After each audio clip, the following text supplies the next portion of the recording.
Ayo, welcome into the CHGO White Sox post-game show presented by PointsBet. Use promo code CHGO when you sign up to get 2 risk-free bets up to $2,000. Herb, can we say it? What can we say? White Sox winner? Finally. White Sox winner for the CHGO White Sox post-game show? Holy hell. In 12 innings, the White Sox go to 500 again.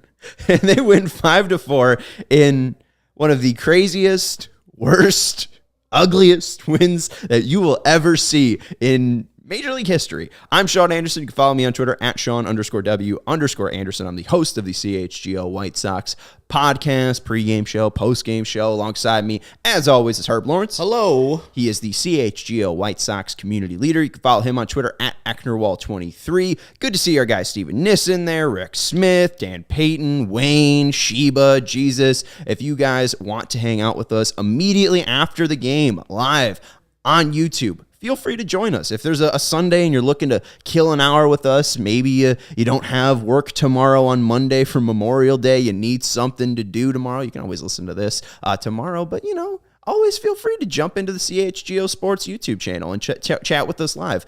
We got a lot of people, a lot of familiar faces, so it's good to see new ones pop up left and right. Herb, Sox win 5-4. But honestly, if you asked me, if you polled me the 7th inning, I honestly probably would have been more down and more despaired about this team than I was yesterday after the postgame. That was an ugly one. Yeah, that game that they just won versus the Cubs, we're elated that they won. It's better that they won than they lost. But we obviously see all the problems the White Sox have. This team is not fundamentally sound. They're undisciplined. They don't do the things that a team that's supposed to be competing for the AL Central Championship do. I don't know if that just clicks on. And then, of course, the most depressing thing was the 5th inning where you see your leader, your best player, go out with a apparent growing injury. So I don't know how long he's going to be out. Any amount of time is bad time for the White Sox. He'll probably be going on the IL, as Tony La Russa said in his post game. But that's all I've been thinking about since that happened. Right. Like, this team is bad, and now it's going to get even worse with our best player leaving. This team is bad, and they just lost their only player who was consistently producing. We do have a super chat, so shout out to Mohammed before we get into the bad news for Tim Anderson. We got a $9.99 super chat from our guy Mohammed. Greetings from Orange County. That's in California, Herb. It is. Happy Memorial Day. Let's go White Sox. Let's go White Sox. That's a good way to keep us up. Make sure that we do have a somewhat positive post-game because it is real rough news that Tim Anderson is going to be going on the IL. We are seeing tweets, Tony La Russa addressing the media. La Russa said IL for sure for Anderson, but the severity is not yet known in regard to the injury. Last year, he was placed on the 10-day IL with a groin sprain. I believe that they are still referring to this one as a groin sprain, but we don't know the severity. Same groin that he hurt last year. 1 to 10, concern level. Where are you at right now? 8. Just because it looked severe. It looked like he was in a lot of pain, actual lot of pain. So I hope I'm wrong. I hope it's just a quick 15-day, goes to Charlotte and gets a couple days in there, and he's coming back to the White Sox after his IL stint. Not where I'm thinking it might be a month. That will be bad. That will be devastating for the White Sox, especially with losing a guy who sets the table. We always say it. He's the straw that stirs the drink. The drink has been shit this year, but still, we don't have him. It's going to be really tough to do anything offensively at the top of the lineup there. Yeah, it's going to be real difficult. I mean, Tim Anderson is, the straw that makes it go. And like you said, the straw's been fine, but the drink sucks. Mm-hmm. And thankfully for the Sox, I guess the silver lining about when TA gets injured is just the fact that 2 other guys that are injured that are currently not fully healthy, Yohan Moncada and Luis Robert, it feels like now they'll be able to return to regular play. We did see Moncada pinch hit today. We have been hearing from Vinnie Duber that it seems possible that Luis Roberts returns on Tuesday, or at least for that Toronto series. So maybe reinforcements are coming, but I agree with you. I mean, an 8 is fair. It feels like, there's different severities of this. Obviously, it was very mild last time. It was a 10-day injury, and he was able to come back in August last year. This one, maybe 4 to 8 weeks. If it's really, really strained, we are hoping for no tear or anything like that, but it definitely did not look good. If you missed the play, I believe it was Andrelton Simmons hit a ball kind of going towards, it's shortstop side of second base, up the hole. Tim's ranging towards second base behind the bag. I think it was PJ Higgins who actually hit it. I'm sorry. Ranging behind the bag, and he doesn't really set his feet. He just kind of drifts back into the outfield and throws it off balance to Jose Abreu. It's a great throw. It looked beautiful. Beautiful throw. It was really inspiring to see watching Tim make this play, but immediately you see him grimace. Immediately you see him go down, and he gets carried off by two trainers. I felt like he was able to put a little bit of pressure walking off, but still not enough to walk on his own power. Yeah, and when that play went out, I was like, man, look at my man, Timmy. Look, outstanding play. But all throughout, like with the throw, he's grimacing on the throw because he knows something's wrong. That's a true professional. Doesn't, tend to his pain, making sure the out is still recorded before he goes down in a heap of pain where he just grabbing onto his groin and it's like, oh, man. That's the last thing this team needs. A dead team with no offense, having their offensive leader going down. And he's been playing awesomely defensively this last couple of weeks. So it just hurts. It's like you're just starting to get out of that whole malaise.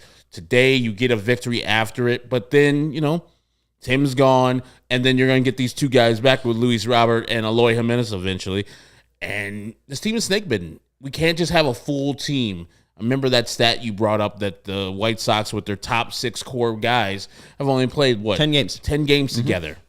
And that stat was from April. And that was years ago. Yeah, that was like within years, right? Mm-hmm. Yeah, we played 10 games together. We don't have it anymore. It's so frustrating not to have the people that Rick Hahn wanted to have on his squad ever this year, really. Mm-hmm. Like Tim was out the first 2 games because of suspension. And then you immediately get Pollock going down. Then Yohan didn't play until the middle of May. This is so frustrating. This team is snake-bitten. I don't know what they did. I don't know who the gods or who the universe is, but they're definitely not a White Sox fan because every time we start to go, something else brings us right back. The 2 steps forward and 2 steps back.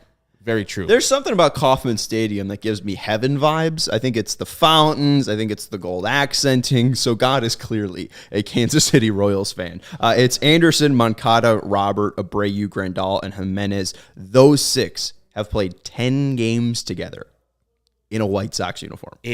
Anderson, Moncada, Robert, Abreu, Grandal, and Jimenez have played 10 games together. Eloy Jimenez just went down on a rehab assignment. They said they weren't too worried about it, but he'll get some rest. I think he's going to be off probably for a day or 2, but the timeline, I think, hasn't been moved too much for Jimenez, so that's good news. Grandal is at least playing and looks healthy right now. Abreu is fine and looks healthy, but Robert, we just saw he's not available to pinch hit. He's on the COVID IL. Moncada, he's coming back from an injury, and he still looks banged up, and now Anderson goes down. He could be out for, at least 10 days, the shortest, but it really feels like this might be a double 10-day IL stint, and maybe they just keep doing 10-day IL stint after 10-day IL stint after 10-day IL stint until he gets to this point. I would really hate to see him to go on the 60-day IL, but, if it's a 4 to 6 or 4 to 8 week injury here, Herb, that's probably going to put us in late June, early July. Tim might not be able to make it to the All-Star game after this. There's a lot of things here that are going to hurt Tim Anderson's career. This is a really shitty time to get injured. I bet he'd rather be, healthy for the postseason, but. And like you explained it didn't seem anything that was a weird move. The footwork looked good. Sometimes it just go. Mm-hmm. He had the problem last year. And this is weird with the White Sox. Like, these soft tissue injuries are just popping up everywhere. If it's not the hamstring, it's the groin. If it's not the groin, it's the quad. And then it's something else. And we got a super chat from Connor Smith, our guy. $4.99 super chat From July 28th to August 26, 2004, switch hitting catcher Ben Davis hit 324 with 5 home runs and a 993 OPS. I love that stat. And then he was the guy who bunted on Kirk Schilling. And I'm pretty sure that Ben Davis ended up coming from Seattle. He did. In a trade for Miguel Olivo. So, you know, the great Ben Davis replacing the great Miguel Olivo. So shout out to our Baja Blast boy, Connor Smith. I mean, the headline, I believe, was Freddie Garcia. Right, yeah. It wasn't a Miguel Olivo, Ben Davis swap, but, you know, one can Sweaty dream. Freddie. We got Eli, our guy from Israel, hanging out. Eli Stein hanging out. What's up? We got Kevin Kellum from Q101 hanging out. So what's up, Kevin Kellum?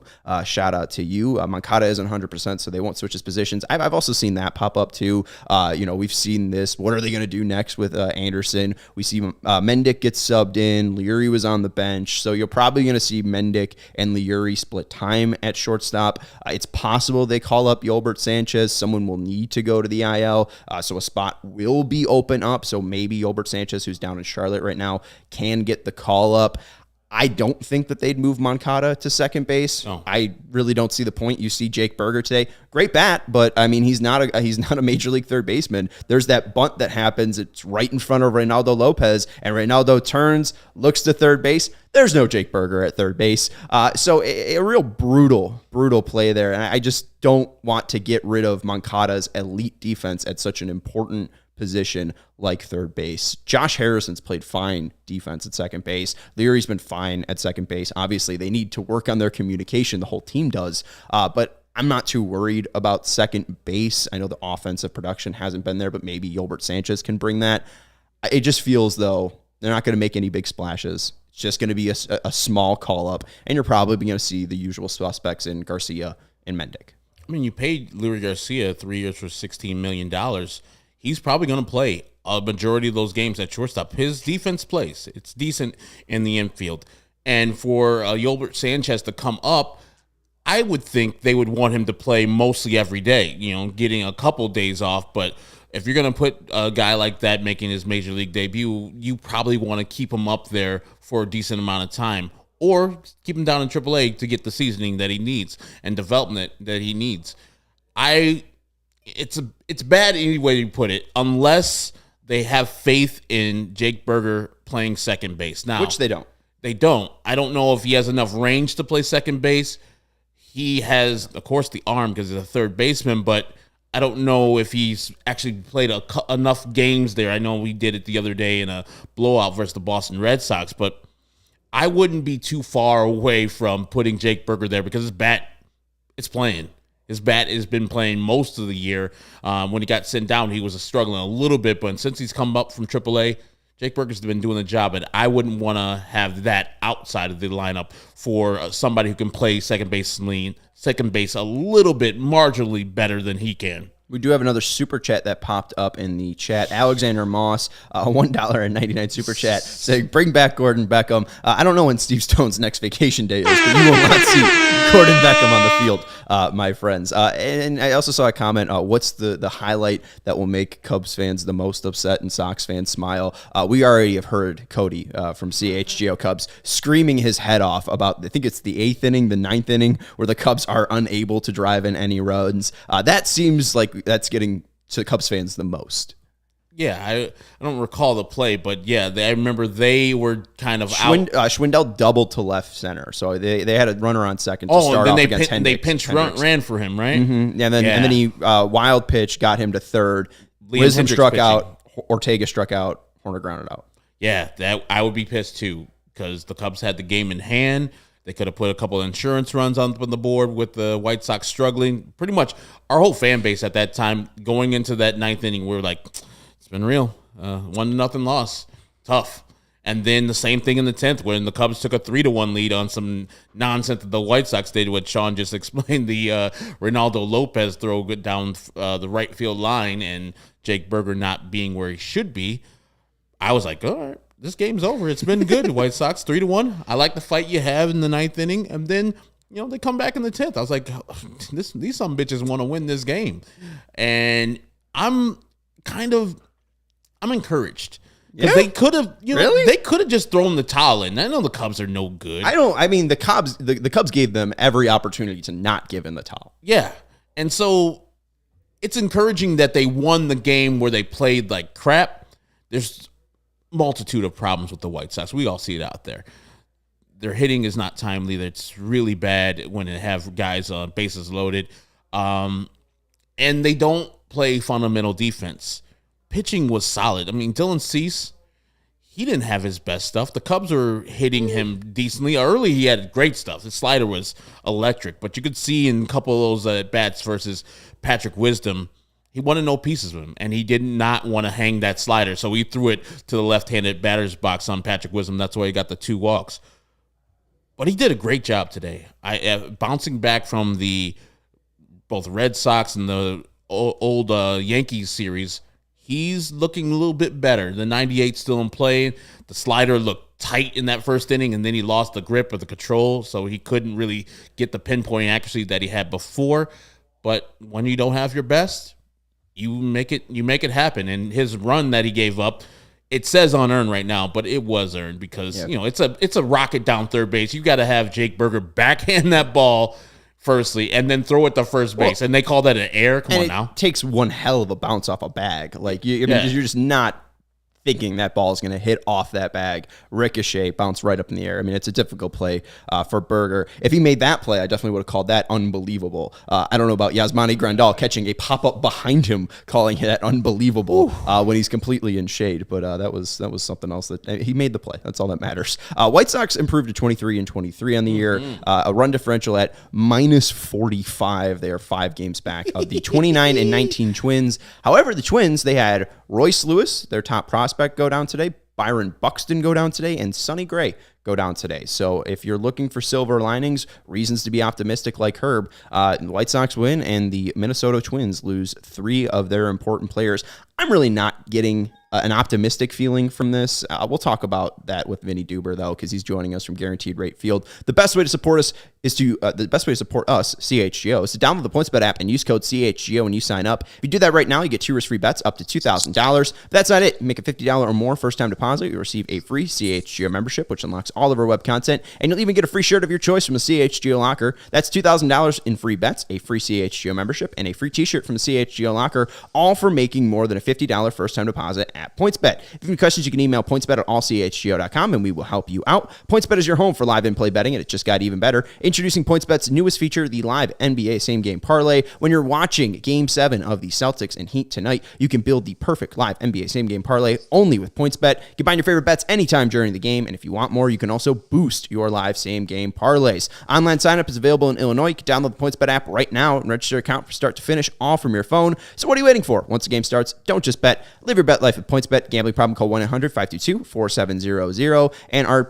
next partner has a product I use literally every day. I started taking AG1 because I wanted to start a new morning routine. I wanted to wake up with some vitamins, with some good energy, and I get that through Athletic Greens. I've been on it for about 6-7 weeks now, and I love it. It doesn't taste super healthy. It kind of has a mild tropical taste that I look forward to each and every morning. With one delicious scoop of AG1, I absorb 75 high-quality vitamins, minerals, whole food source superfoods, probiotics, and adaptogens to help me start my day off right. It benefits my lifestyle because I really don't like waking up. And just waking up, making sure I have that one thing to really do, that one thing to get off my task, and making sure I take care of myself, it just helps me start the right day off. It's also lifestyle friendly. Whether you eat keto, paleo, vegan, dairy-free, or gluten-free, it will vibe with your lifestyle. And Athletic Greens has over 7,002 5-star reviews. Herb and I added the other 2. Right now, it's time to reclaim your health and arm your immune system with convenient daily nutrition. It's just one scoop in a cup of water every day. That's it. No need for millions of different pills and supplements to look out for your health. To make it easy, Athletic Greens is going to give you a free 1-year supply of immune-supporting vitamin D and 5 free travel packs with your first purchase. All you have to do is visit athleticgreens.com/CHGO socks. Again, that's athleticgreens.com/CHGO SOX to take ownership over your health and pick up the ultimate daily nutritional insurance. Hi, Vinny. Hey, how are you, fellas? Oh, we're okay. That's Vinnie Duber. He's the CHGO White Sox beat writer. You can follow him on Twitter at Vinnie Duber. And if you're looking to become a member, he is a main reason why. We have premium written content behind our paywalls at allchgo.com. And if you're looking for game recaps, quotes from inside the White Sox clubhouse, Vinnie has you covered. So, Vinnie, we got a question in here from Wayne Sawa. It's probably just the question we should lead off with. He's wondering who leads off now for the Sox. Tim Anderson obviously left the game with a apparent injury. We know that he will be going to the IL. Could you provide a little bit more details on what we know about Tim Anderson's injury? Yeah, I mean, you hit most of them there. Obviously, a groin strain. They're not sure the severity yet, and they won't know until tomorrow when he's further examined, or they get obviously the MRI and all that taken care of. In terms of the timeline, we don't know, but it's going to be a bit, it would seem, because a definite IL stay coming for TA. So we're going to find out what the timeline is there. As for who leads off, I think the answer might be Luis Robert. Obviously, he's on the COVID IL right now, but I think the outlook was very optimistic when we talked to Tony before the game today, saying that he felt much better. He'll probably be on the trip with them to Toronto. Didn't quite know, they gotta see if he's going to be able to go right away on Tuesday. It might be at some other time in that series, depending on if he's all right. But they're very optimistic as of earlier today, and so I think without Tim Anderson in that leadoff spot, I think Robert would probably be the candidate to hit there. That would be my guess. What was the vibe of the clubhouse since they won the game, but they lose their leader in Tim Anderson?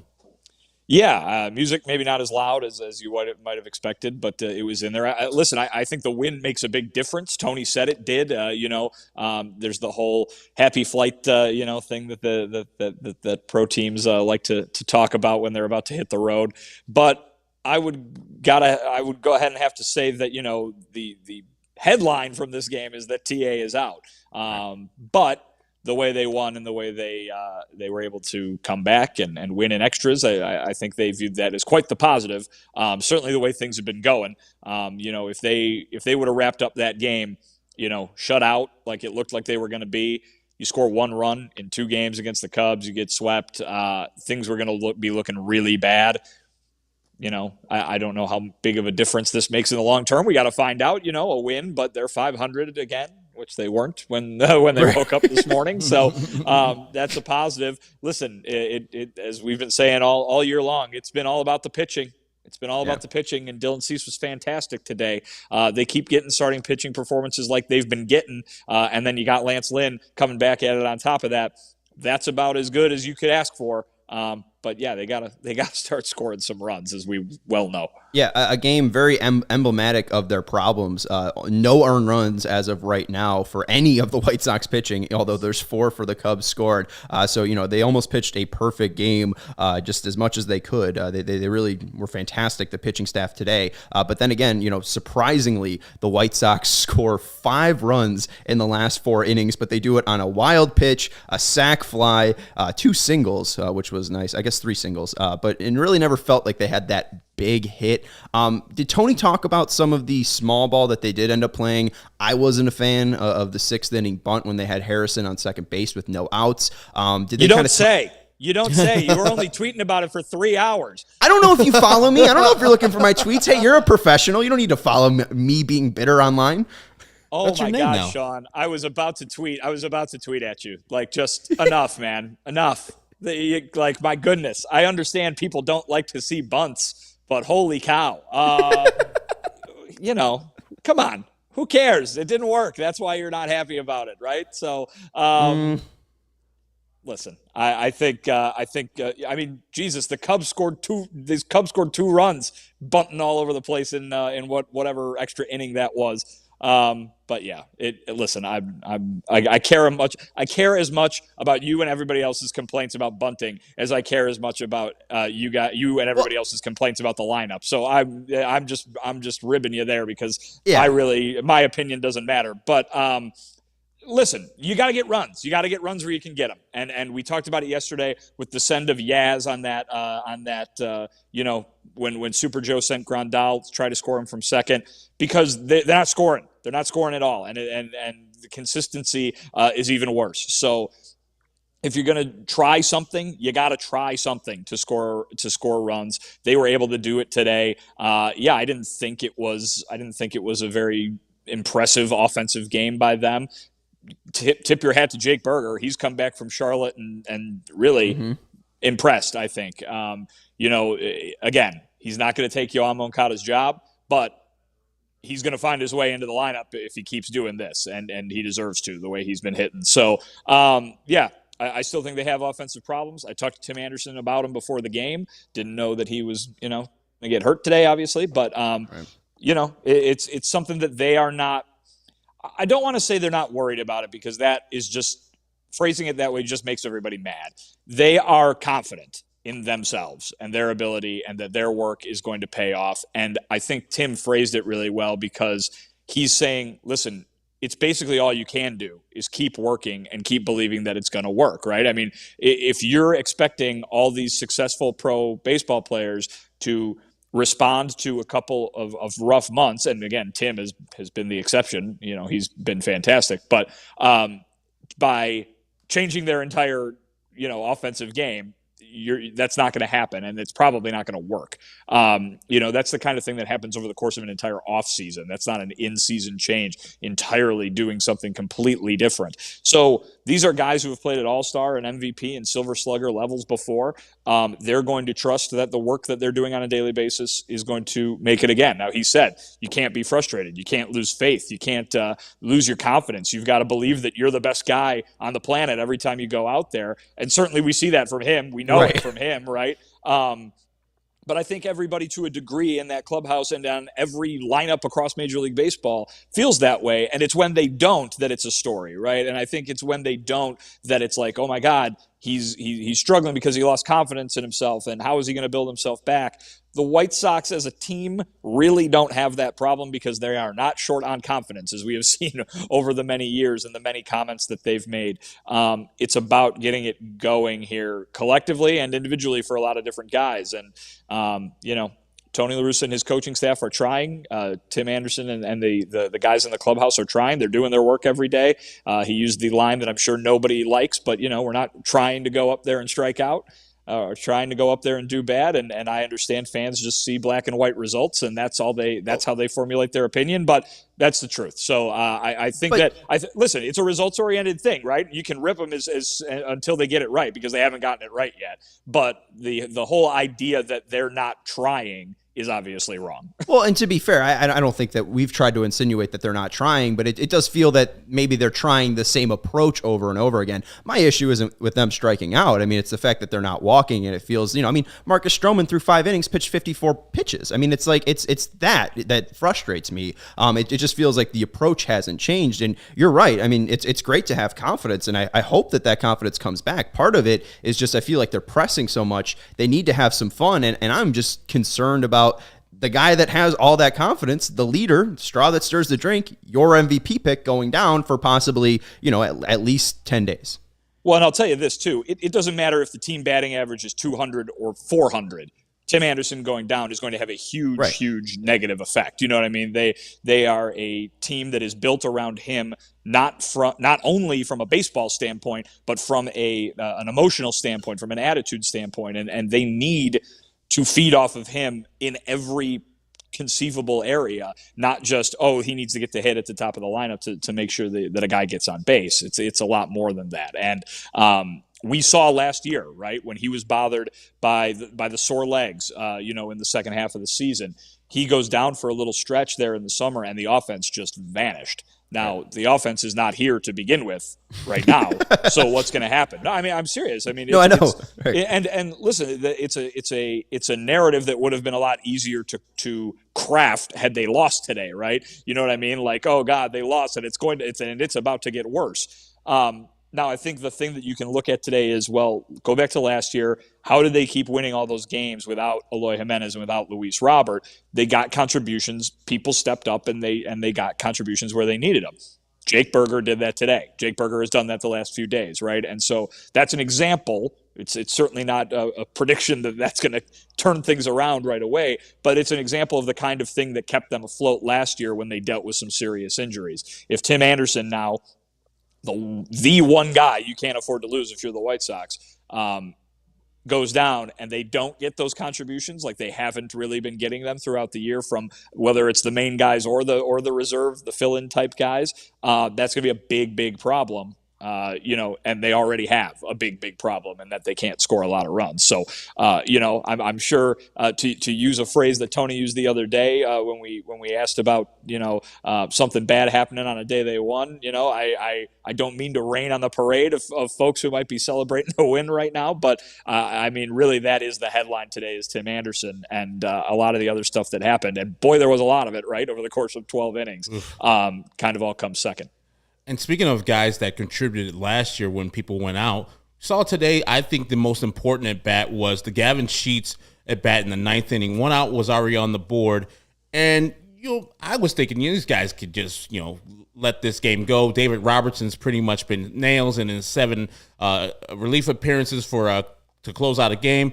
But Gavin Sheets takes that ball to left center field and then hustles in for a double. Did Tony speak about how important that bat was for the rest of the game? Because it seemed like it sparked the White Sox, of course, because it's, a one-out double right there when you're down by 1 run. Well, I'll say this. I think it's really colored by results, right? And obviously it's great to get that hit that breaks the dam, and it's great to get something going and get the fans, the home fans that were here today. There were a lot of visitor ones, obviously, being the Crosstown series, but to get the home fans yelling for you, and that makes a difference. And certainly this White Sox team has rarely found it difficult to feed off any little thing in that dugout because of the personalities they have in there. Obviously, Tim wasn't among them by the time that they got to that point in the game. But I think, though, that you got to see the whole way that results affect your thinking, right? And I'll bring up two tweets I saw from you guys throughout the game, and it just kind of really crystallized it for me. Sean, you were talking early in the game when they had 2 hits to their name and no runs, and it looked like the same offense that we've seen for the last however many weeks, and you called them apathetic, right? You pointed out something that Newton, countless Twitter users always do. I don't really think that's something that you can determined by watching it through the TV, but the results colored your opinion on that, right? They hadn't had any success, so you label them that. Then they come back in the 9th inning and extra innings going beyond there, and Herb says, love to see the fight, right? And so you've got the same group of guys in the exact same game being assigned 2 opposite characteristics just because the hits started falling, right? And it's not to call you out, it's just to point out that I think it's a lot more difficult to read those intangible inside things on guys when you're just watching for the results. And look, they got a hit and they strung some hits together. Look at these guys fight. They care so much. Oh my God, they just ran into 3 outs right there in a row. They must not be in this today at all. And I think it shows that it can turn as quickly as it did, which you just asked about, Herb. And I think that is really just baseball in a nutshell right there. To be fair, though, I still hold the opinion that this might be one of the most apathetic teams I've ever watched. Why? I still think that the Cubs let them in. You look at this game going into the 9th inning, it was 1-0. And I don't think that the White Sox truly had some approach that finally worked through. I think they got lucky today. I think they got lucky and they were gifted. How many errors were there? There were errors, there were running mistakes, that's true. But there's errors on the White Sox game. There's errors on the White Sox side too. Right. It was a very sloppily played game on both sides, I would argue, with the exception of the pitching. But my point is that you can't let the individual results of any given month, week, game at bat, color your entire opinion about the character of the entire team. And I think that following this team for a while, that the type of guys that are in that clubhouse, and that the way that they are approaching every single day. I don't think I don't think you can say, man, the offense sucks and they can't score right now. They must not care. And I guess I'd just be interested in your thought. What are the examples of that you see? I guess what I see, it's tough to look away from the final, game-winning hit of Jake Berger, and you all see them, being all excited and crowding around everyone and celebrating. But it just feels, I guess the apatheticness I see is just displayed in that continued approach. It really does feel like they continue to ram themselves into a wall. They continue to ram themselves into the same wall over and over again, and it doesn't feel like there is an interest to change their approach. It doesn't feel like there's an interest to try something different. It feels like they are, in a way, it feels kind of like a little bit with the Tim Anderson quote, like we're confident in ourselves. So maybe it's a little bit lack of, I'm mixing confidence and I guess energy or again results. I guess it could part into your part of the results start. Maybe my thoughts change on the apatheticness, but it doesn't feel like they are super concerned either. I mean, Dylan Cease in that game, I feel like they probably should have taken Dylan Cease out after the runner gets on second base and they end up walking Horner. It feels like there's not as much fight, in my opinion, with this team. Like, they're not drawing walks. They're not really having better at bats. I guess it's just, it feels like the same approach every single time. I guess that's where the lack of apatheticness comes from, or the apatheticness. From. I think maybe you're using the wrong word.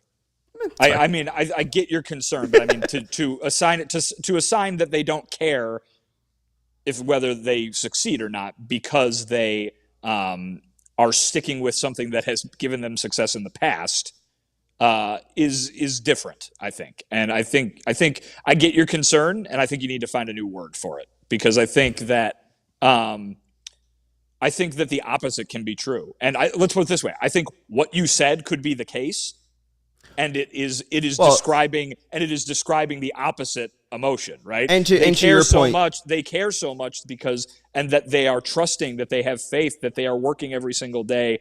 Again, it's not working. Obviously, it hasn't worked for the first 2 months of the season. But that, I think, it doesn't necessarily. It's not a ding on the character of the team or the clubhouse because the results aren't coming. And I think that those are two different things.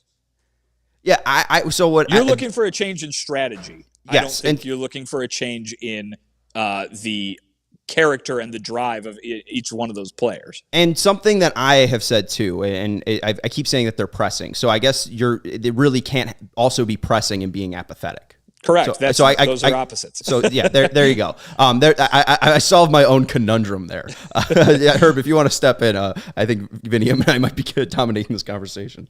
Oh no! I don't need to step in. You guys are having a good conversation. The top. I got to figure out a word. I just talked about the bottom of the ninth, not the top of the ninth. That, I think, was the best pitching appearance of the day when Liam Hendricks gives up the double to Frank Schwindel to start off the inning, then throws a wild pitch. So there's runner on third, nobody out, and then proceeds to strike out Wisdom, strike out Ortega, and then get Nico Horner to ground out. Did Tony or himself, Liam, talk about how big that ninth inning was for him? No, but I think that's what you expect from Liam Hendricks, right? I mean, you don't expect the hit to start it off, obviously, but that's what he's being paid for, is to go and mow guys down. And he's an all-star closer. He's been the last 2 years the best closer in the American League, certainly, if not baseball. He is there to have performances like that. And you're right, it was gigantic, because if that run scores, which it probably should have, the guy on third base with nobody out, then that comeback is not possible, perhaps, and then the game ends the way we thought it was going to for the first 2.5 hours, and we're talking about all the same negative stuff that we're talking about right now, but in a much different sense, because there's no results, or no positive result for the White Sox to go along with it. We've been talking about this stat that we found, 10 games where Anderson, Moncada, Robert, Abreu, Grandal, and Jimenez have played together. Obviously, Abreu and Grandal are still active and healthy. Anderson goes down, though. Robert on the COVID IL. Moncada pinched hit in this game, but he obviously hasn't been able to start in the past couple games. And Jimenez just left Charlotte. Do you think that there's a time where all 6 of those might be healthy? Does it feel very bleak at the possibility that those 6 might be healthy at the same time? Well, I think you'll see Robert back soon. Eloy, we just got to kind of have to wait and see. The message today from Tony was that, it wasn't good, not perfect. You don't want to see that, but for him leaving that rehab game last night. But it might just mean he sits out a couple days, and this is kind of what happens. And this is part of the process, right? As we talked about yesterday, he's not back yet, right? That we haven't hit that estimated timeline yet. So it's not to say that what happened yesterday means that he's out indefinitely. Still, he could very well still be on track to come back soon. Moncada, as we know, the last few years now, kind of really very consistently bothered by nagging stuff. And listen, he played a lot of games last year. He fought through it all the year he played through the after effects of COVID. I mean, he's not a guy who sits out for long stretches if he can help it, but it seems like he's always got something bothering him. And so it means he's going to have to sit out here and there a little bit, right? And maybe, sadly, not be as effective as anybody, would hope that he would be. Certainly, getting back to that 2019 version of him. But yeah, and then we don't know what's going to happen with Tim. And it really seems to be the story, not just of this year, so many injuries this year, but last year that was the headline, right?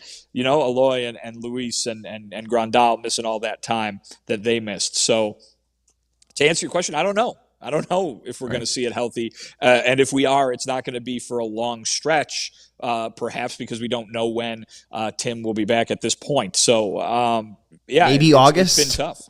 Well, I mean, I'm not going to go ahead and tell you that Tim Anderson is going to miss the next 2 months. I don't know that. But, and the White Sox don't know that. So we'll have to wait and see on that. But even if Anderson comes back healthy, it's, who else goes down? I guess that's just the feeling with the six of them. That's just been the feeling and reality with the six of them is that they've all haven't been healthy at the same time. Yeah, Herb used the word snake bitten, right? And it really seems that way. I mean, it really seems like, if it wasn't for bad luck, they wouldn't have no luck at all sometimes. And yet, they were able to. That was the case last year, and they won the division in a runaway. So, they get hitting, and this is maybe not the doom and gloom that it sure seems like it is at the moment. But it all kinds of hinges on that offense turning things around because the pitching has been great. But the injuries have clouded it, and the fact that the offense has not been great has kind of really dominated everything that we've seen from this team for the first 2 months. Lance Lynn's on the bump right now for Charlotte and Durham, North Carolina.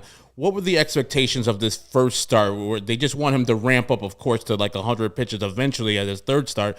But what were they expecting at this first start for Lance Lynn down there in Charlotte? Yeah, I mean, you're going to see kind of that staircase approach to the pitch count going up. So he threw a few in the live BP 5 days ago. He's going to throw a few more than that today, and then he'll throw a few more than that 5 days from now. And the hope being that that 5 days after that, he'll be able to throw enough that he will be getting up to that 100 pitch, thing that he probably expects to do every time he takes the mound. So I don't think Lance Lynn is going to come back until he's able to make a Lance Lynn kind of start. We know how much he hates being told that it's time to come out of a game. So I think that he won't be back with the White Sox until he's ready to do that kind of thing. You're probably looking at mid-June, so maybe just about 2 weeks from now. That would probably be looking like a rough estimate of when he could be back. Final question I have for you. I'd like to talk to you about your mustachioed man, Dylan Cease. He had a nice outing today. Did he have anything to say about his outing today? Yeah, it's funny. We went up and talked to him. I mean, and we went up and talked to him. And in games like this, and they're not completely rare, but it's one of those days where you look around and you're like, why are we talking to this guy again? Like he didn't didn't he pitch like 4 hours ago? Right. And so he gets to go up there and talk about a nice day, but obviously not the guy who determined the outcome as a starting pitcher so often is. But he looked great today, and the Cubs are not. The Cubs are not the Yankees or the red-hot Red Sox right now, but he looked really, really good today. And, the kind of guy that we've been talking about is, an ace. You guys have been talking about him since before the season started as a Cy Young type guy, and that was a Cy Young type outing from him today, the kind of thing that people are getting more and more used to seeing from him. Is there? Did he address at all anything with his curve today? He just felt like he used it or trusted it less, or maybe he trusted his slider more. Did he address any of the secondary usage? He said he had tinkered with grip on the slider between the last outing and today to try and to get that a little better. And looked fucking good. Yeah, it did. There you go. I think he should keep using that grip. Sean, pitching coach extraordinaire. Yeah. Ethan Katz knows what he's doing. Yeah, he looked really good, and I'm glad that he looked to his slider and like it didn't feel like he had the feel for his knuckle curve. He only threw it 4 or 5 times. 15%, I think. Yeah, it wasn't 15 times. Yeah, it wasn't that prominent as it usually is. But like you said, he found a way to get Cub hitters out. I expect him to strike out a couple more people, but his streak of getting Cubs out after the second inning was pretty phenomenal. When you don't have your premium stuff where he's got all the pitches working, getting through the game like he did with no earned runs and 7 innings, man, I got to tip the cap to that guy. His progression as a pitcher is continuing to grow, and I love what he's doing out there. Did he feel like his outing was good? Because I know some of these guys are like perfectionists, and he's like, no, I did this, that, and the other, and it wasn't good. It's probably somewhere in between, right? I mean, yeah, he thought he was happy with it. He thought it was good, but I bet you if you asked him that very specific question, he could have gone back and come up with, two pitches that got fouled off that he was really mad about or something like that. So that's usually how it works with these guys. All right, final thing I have for you. Passive or fretful? Which one describes the White Sox offense better than, what did I use? Apathetic? Apathy, yeah. Yeah, I'd probably lean toward the first. Okay. I'm not sure they're worried. I'm not sure they're fretting at the moment. But yeah, I think. I think what you're looking for. I think what you're looking for is resistant. I think what you're looking for is resistant to change. If that's the complaint you're making, and I don't think it's a bad one necessarily, but yeah, stubborn, entrenched. From what we know, but like, I'm just trying to figure out like. The whole idea is Frank Menachino and Tony, they're trying to fix and solve the problem. So is it the players just not taking it on? Okay. I mean, maybe we've had chats in the past that could be an issue with some specific guys. I remember talking to Tony earlier, in the season when the offense was still not doing well, and I asked him basically, is it hard for some guys who have had success to be told to do something different and listen? And he said, pitchers very receptive. If you tell Dylan Cease to, experiment with the slider grip, he's going to go, ooh, that might work. Let's try that. And a hitter might go, okay, yeah, whatever you say, I got this. You know what I mean? And that's not to say it's a team-wide issue. It's not to say it's the issue with the guys who are struggling. You know what I mean? Like I think,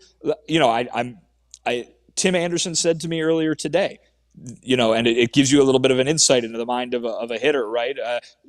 All these guys have been up here before. They know what they're doing. We don't need any extra coaching or motivation to tell us, how we can hit. We know how to hit. It's just not working. And that's not to say that he or anybody else is saying, never come coach me. It's just to say that the confidence is there, the belief is there, and that whole idea of, these guys have been there before. They're going to figure it out.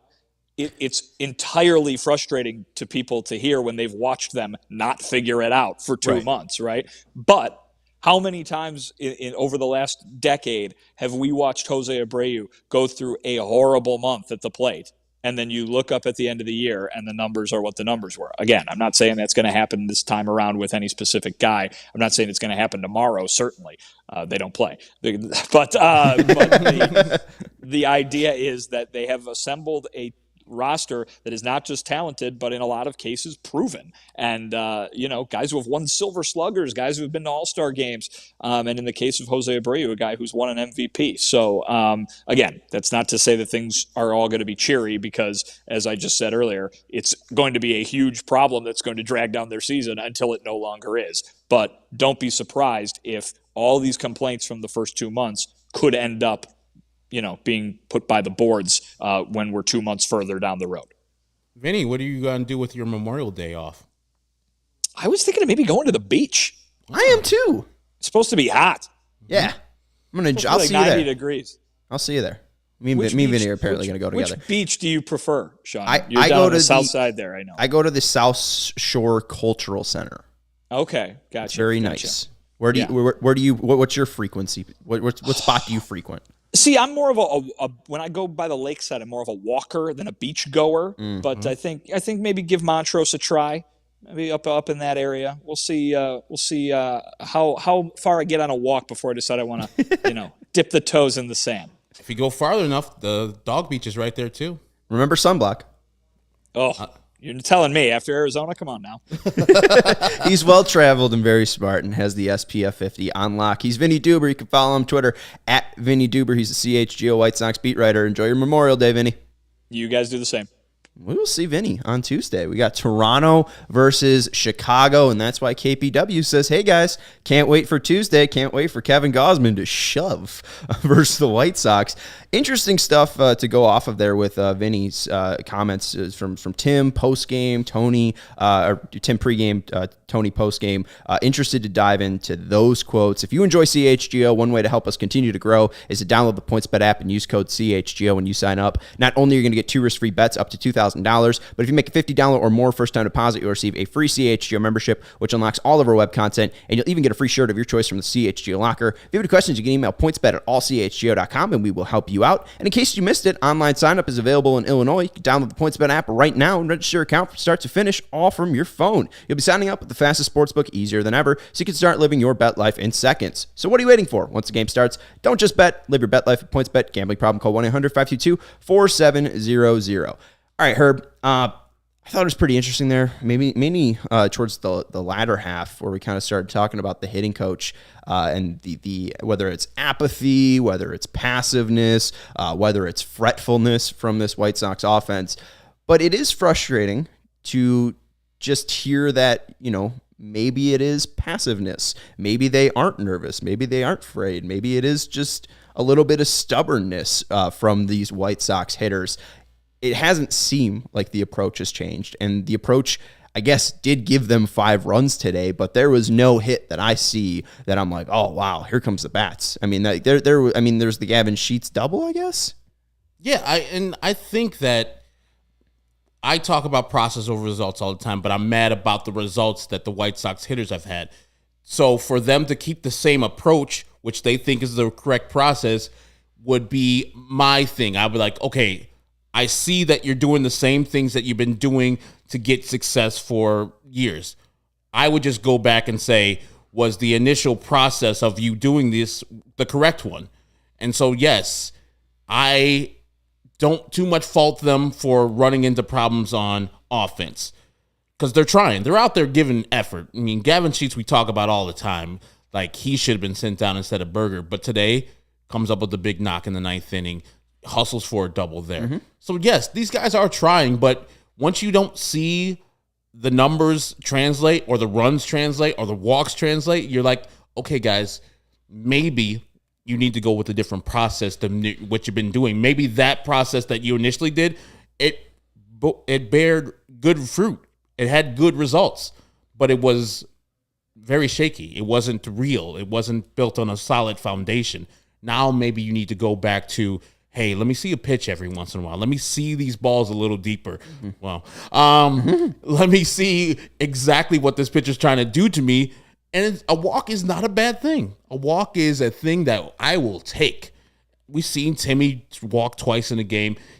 I think on that game in particular versus the Kansas City Royals on the getaway day where the White Sox had to have that game to win that series, he willed that offense to win that game. And he walked on purpose. That's not his game. He doesn't do that.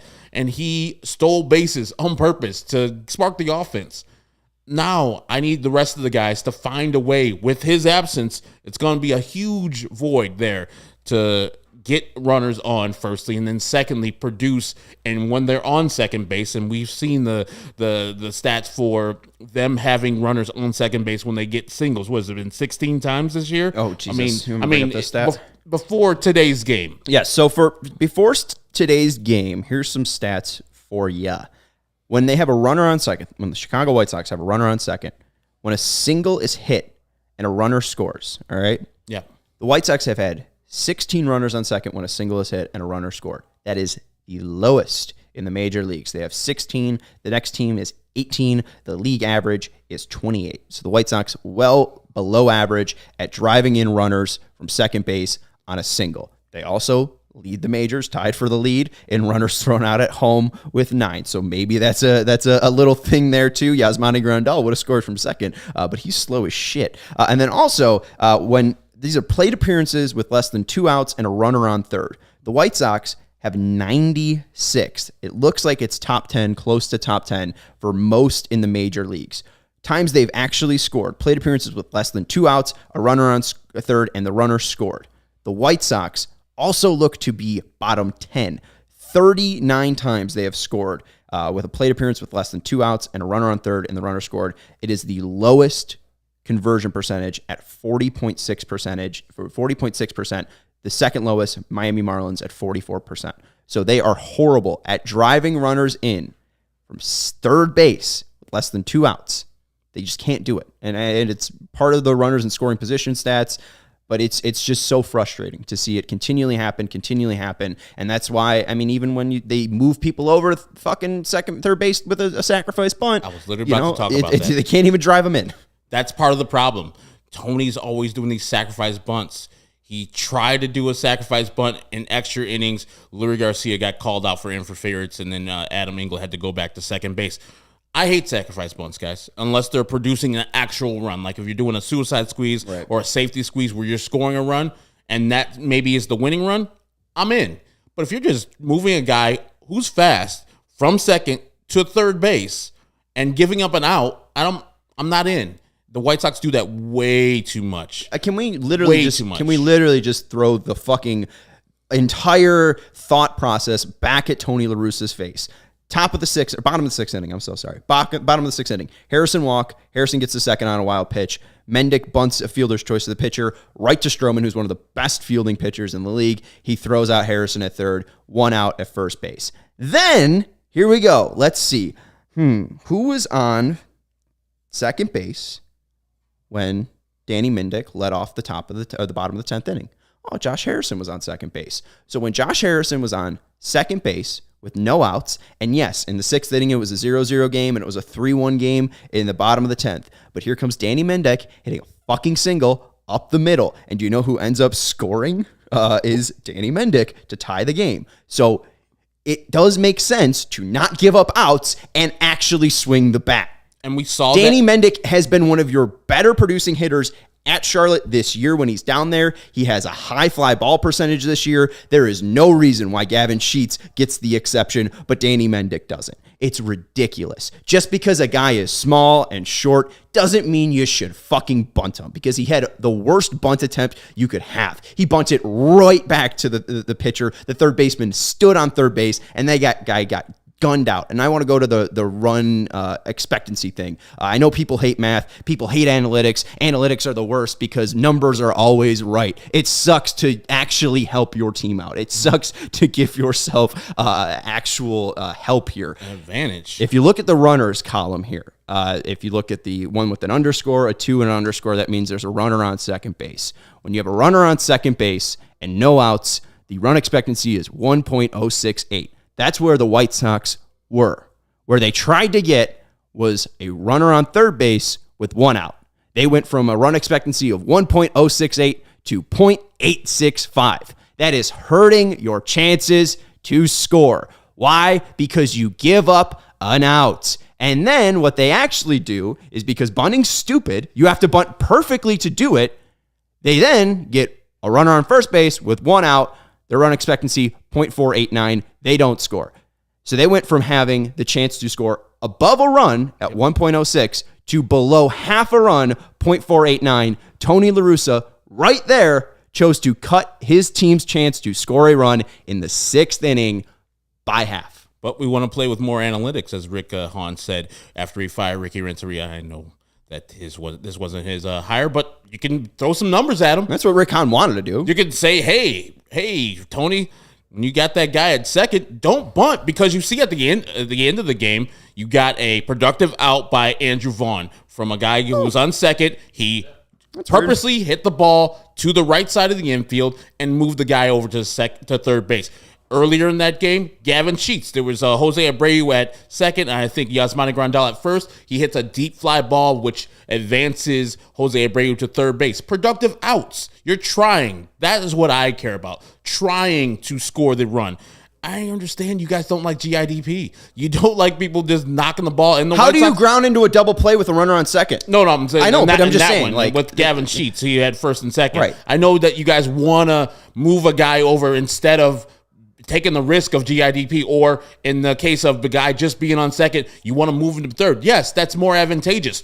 But as Sean just said, you don't make yourself better. You don't help yourself win the game more by moving a guy over and giving up an out. It's just really dumb. It's dumb old school baseball.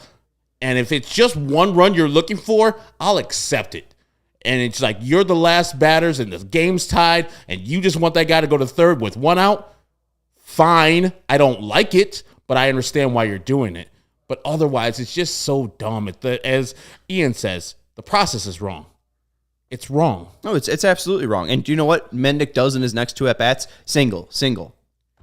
What if Danny Mendick, this is a crazy idea, in the 6th inning in a tie ball game, what if with no outs and a runner in scoring position, you had 3 shots to try to score that runner? That sounds a hell of a lot better than trying to score a runner from first base with 1 out.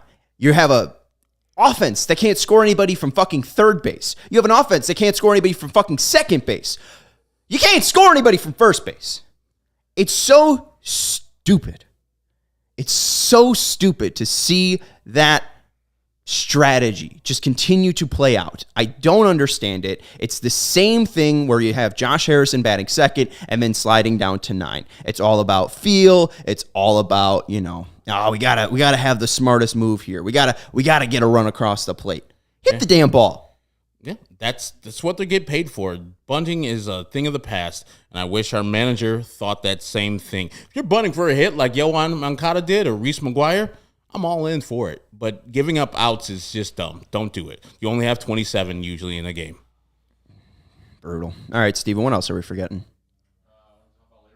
Oh, we could talk about Leury. So this is the catcher interference play. Leury ends up coming in. He pinch hits for, it was the pitcher at that point, Aaron Bummer, because they took out who was it? They took out Reese McGuire for Moncada, which got rid of the DH because then Grandal had to play catcher. So then Lopez came in, Bummer came in, and then Garcia pinch hit for Bummer. With a runner on second, Adam Engel on second, Leury Garcia lays down a bunt. It goes into the front of the pitcher, Robert Gelsman, and he throws it over to the first base line. This is where Leury was, and then this is where he was at the bag. The ball ends up hitting him, but from my view here, Herb, he's in that line. Yeah, he's running completely over that line. I know people were confused in the stadium and why it was catcher or runner interference. I don't think it was. I think it was a bad ump call.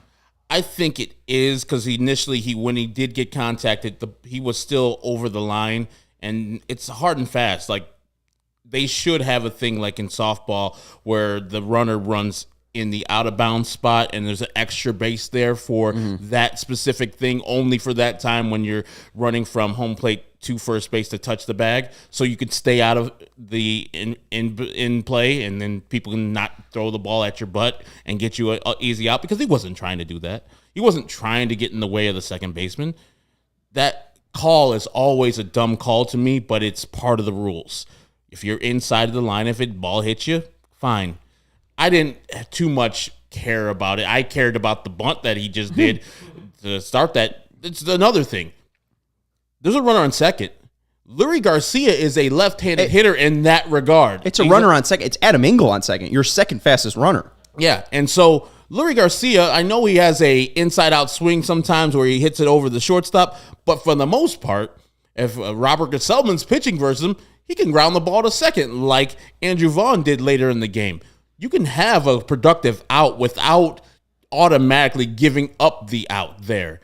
I just don't know why Tony keeps on doing it, because it doesn't lead to more runs. How many times have the White Sox scored more runs with a sack bunt? Do you know how many outs there were too when Engel was standing on second base? Zero.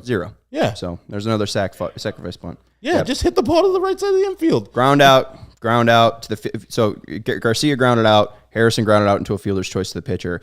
He threw it to third and got Engel out at third in a rundown. It was stupid for Engel to even go on the play as well. He should have stayed at second base. And then Mendick, bases cleared, he flied out to center field. Or, well, I guess there was Harrison on first, but, Mendick has to swing for the fences to try to drive something in at that point, bottom 10. So I really thought it was sloppy. I don't understand the opinion to throw, to play small ball. It makes no sense with this team. You can see that even the guys that you'd play small ball with, Engel, Garcia, Mendick have been hitting as of late. So I don't understand the thought process to not let them hit. Biggest takeaway, Tim Anderson getting injured. Anything else that we might not have discussed that you might want to give a shout out to? No, I mean, I'm just looking at the timeline right here. What Jesus Shuttlesworth said, Lynn pitched 3 2/3 innings, no hits, no runs, 3 Ks. It's 3 innings, 2 hits, 3 Ks. Okay, sorry, I thought 3 2/3. All right, three innings, 2 hits, no runs, 3 Ks for Lance Lynn in his start down there in Durham, North Carolina. He's got 39 pitches on the game, so he was probably it before the game. He said he wanted to pitch about 45.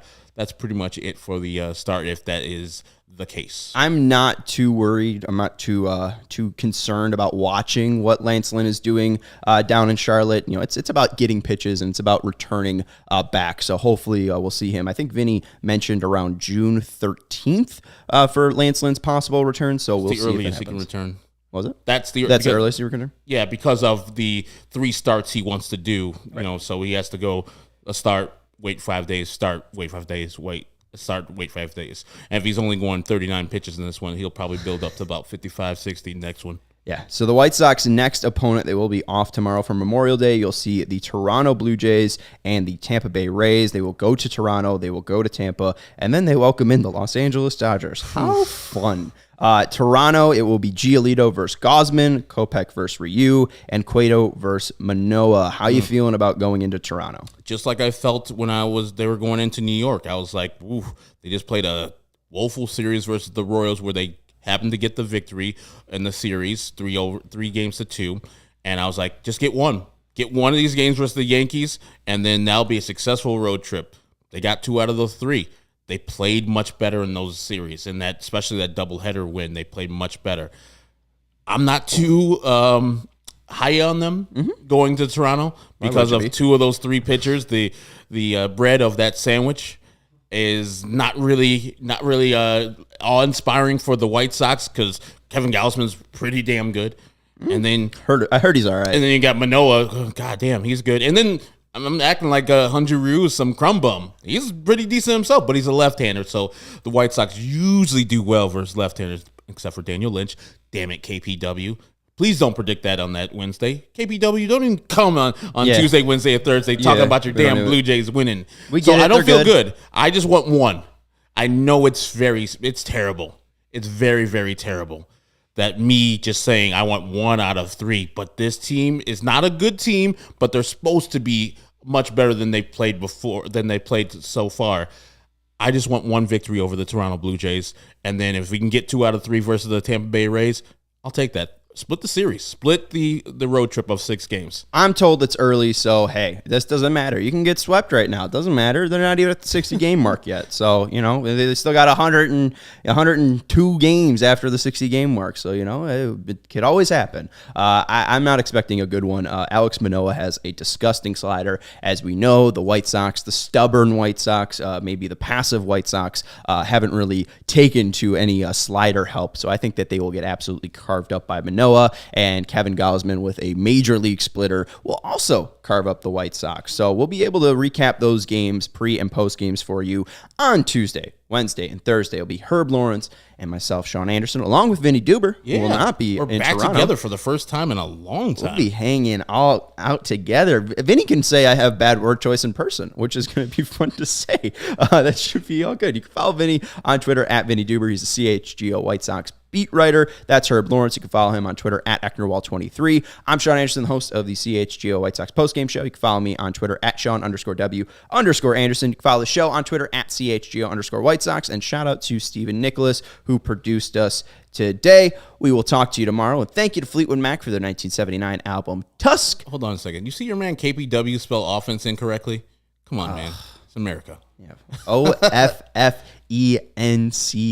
That is offensive. I like how the British came over here And then America's like, yeah, let's change all that shit. Get rid of all the U's. Yeah, and Canada's like, oh, let's keep all that. Yeah, yeah. like, The brother down north is doing everything else differently. It's like a C with offense. Nope, S. They still got the lady on the Bills over there. They still got the queen over there on the Bills. She comes over to Canada and says, hey, you do this. And they're like, okay, we got to do that, queen. Aye, Captain. Everyone enjoy their evening. Thank you guys for hanging out with us. Thank you, Muhammad, too, for hanging out, sending over the super chat. We appreciate you guys hanging out, giving us the support here on the CHGO White Sox pregame show, postgame show. We'll have the pregame show for you on Tuesday, and we will talk to you then. Have a good Memorial Day, and go White Sox.